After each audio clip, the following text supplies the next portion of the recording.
And ఇప్పుడు ఆయన ఒక గొప్ప వక్త, ప్రజల మనసు గెలుచుకునే నాయకుడు, దశాబ్దాల పాటు ప్రజా సేవలలో తనకు అంకితం చేసిన, ఎల్లప్పుడూ దేశ అభివృద్ధి ప్రజల సంక్షేమం కోసం కృషి చేశారు. రాజకీయాల్లో మాత్రమే కాదు, పార్లమెంట్లో తమ చమత్కారమైన మాటలతో బలమైన ఆలోచనలతో అందరినీ ఆకట్టుకునే వ్యక్తి. ఇప్పుడు రాజకీయాల్లో విశిష్ట స్థానాన్ని సంపాదించుకున్న మహానుభావుడు, దేశానికి ఉపరాష్ట్రపతిగా సేవలందించిన గౌరవనీయుడు శ్రీ ఎం వెంకయ్య నాయుడు గారిని మాట్లాడవలసిందిగా కోరుకుంటున్నాం సగౌరవంగా.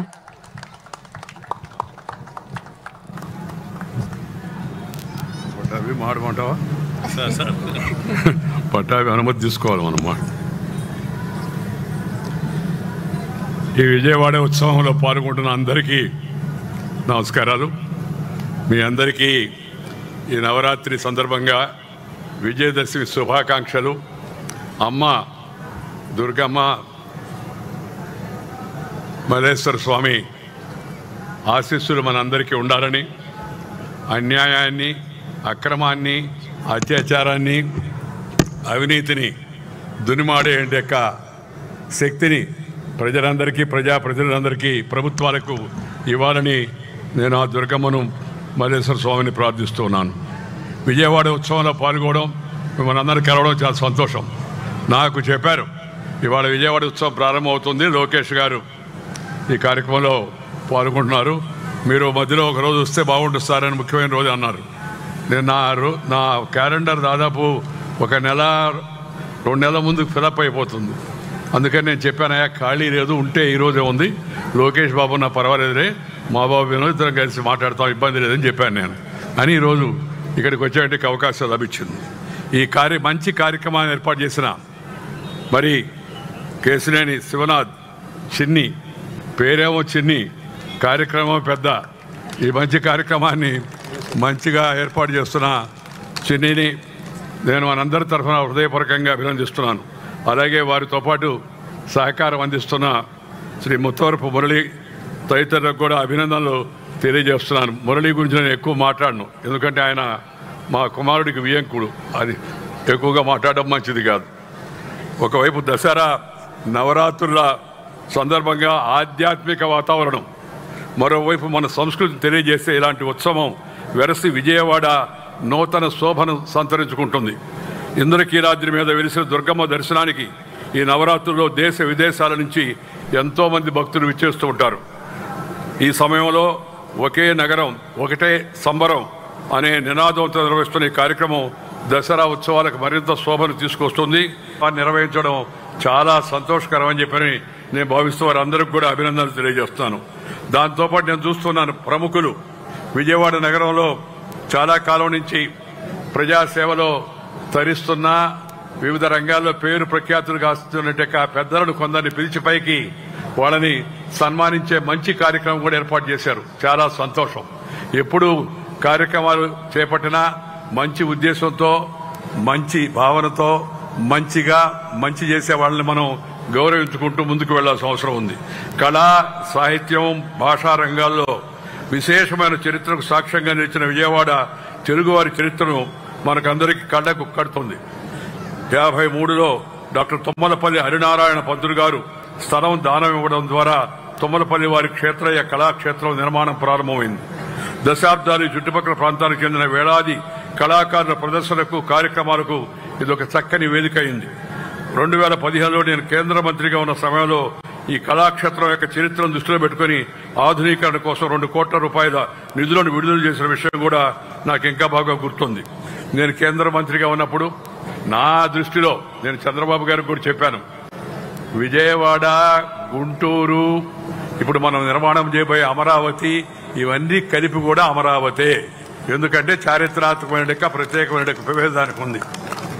ఒక రాజధాని విజయవంతం కావాలంటే ఎడ్యుకేషన్, ఎంటర్టైన్మెంట్, ఎంప్లాయ్మెంట్, ఈ ఆపర్చునిటీస్ లేకపోతే రాజధాని అభివృద్ధి చెందదు.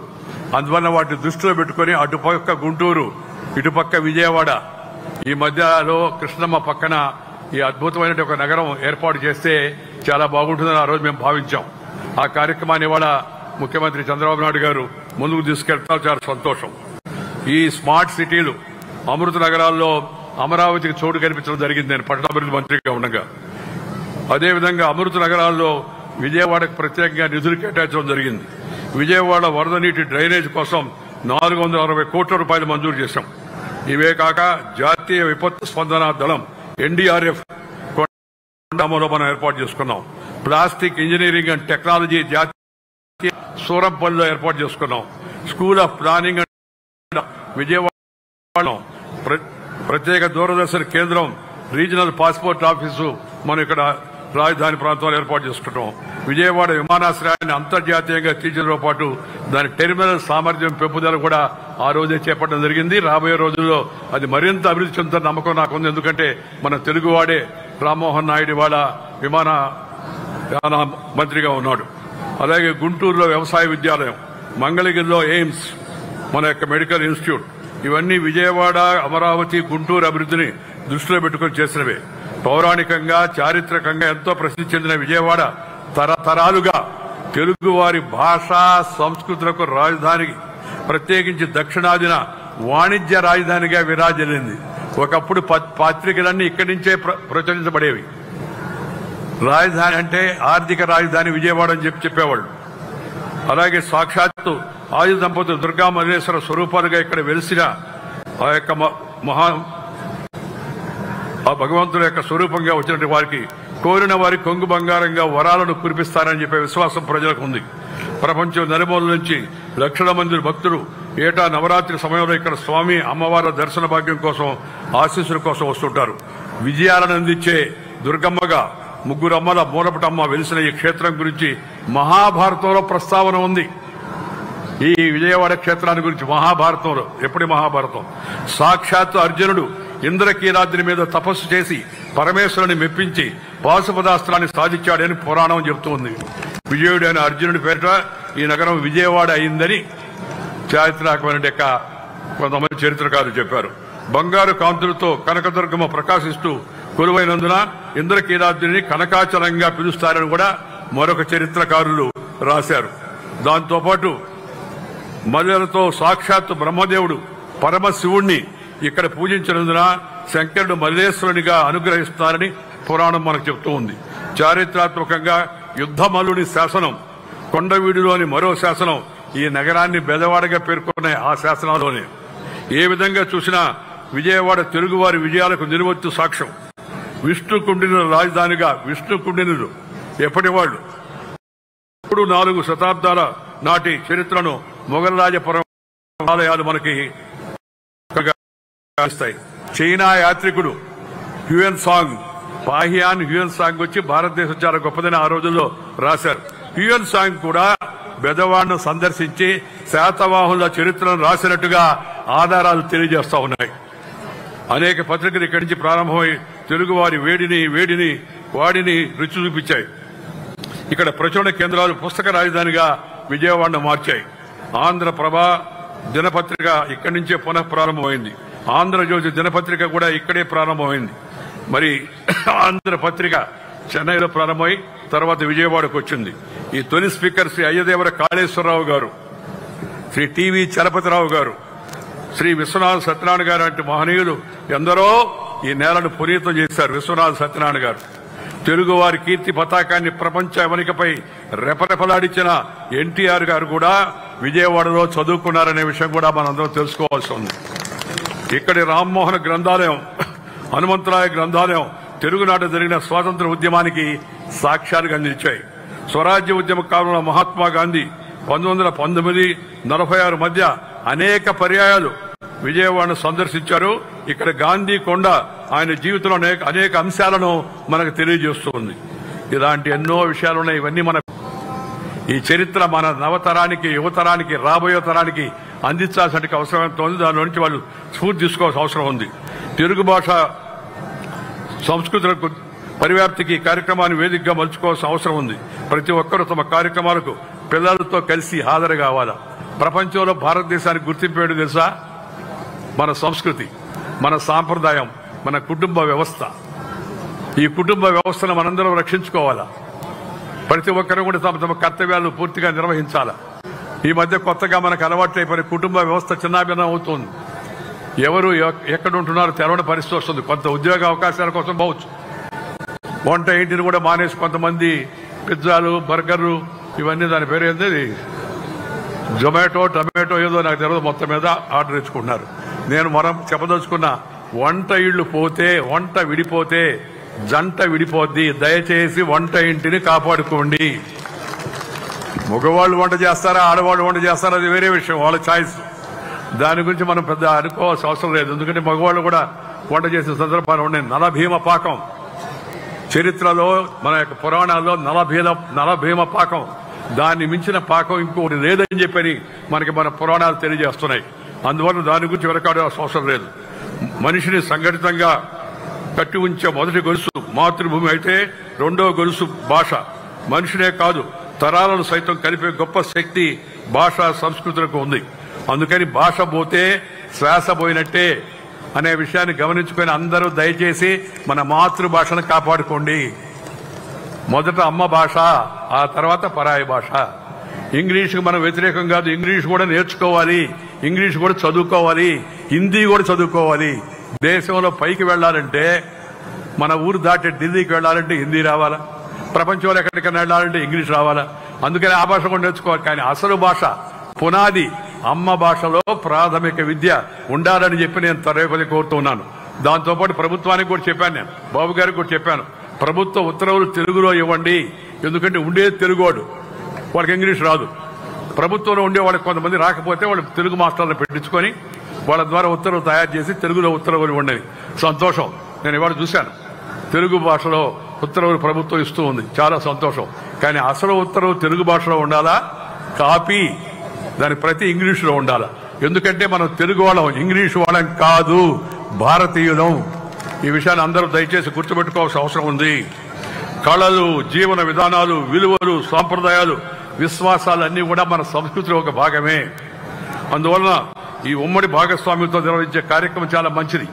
అన్ని ప్రభుత్వమే చేస్తుందని ప్రభుత్వం వైపు చూడకుండా, చంద్రబాబు నాయుడు గారు ఉన్నారు ఆయన చూసుకుంటాడు అనుకోకుండా, ప్రజలు కూడా భాగస్వామ్యం కావాలని అంటే పబ్లిక్ ప్రైవేట్ పార్ట్నర్షిప్ తో ఈ కార్యక్రమాన్ని ప్రైవేటు వ్యక్తులు ముందుకొచ్చి ఈ కార్యక్రమానికి పూనుకోవడం, దానికి ప్రభుత్వం సహకరించడం చాలా సంతోషం అని చెప్పి ఈ సందర్భంగా నేను మనవి చేస్తా ఉన్నాను.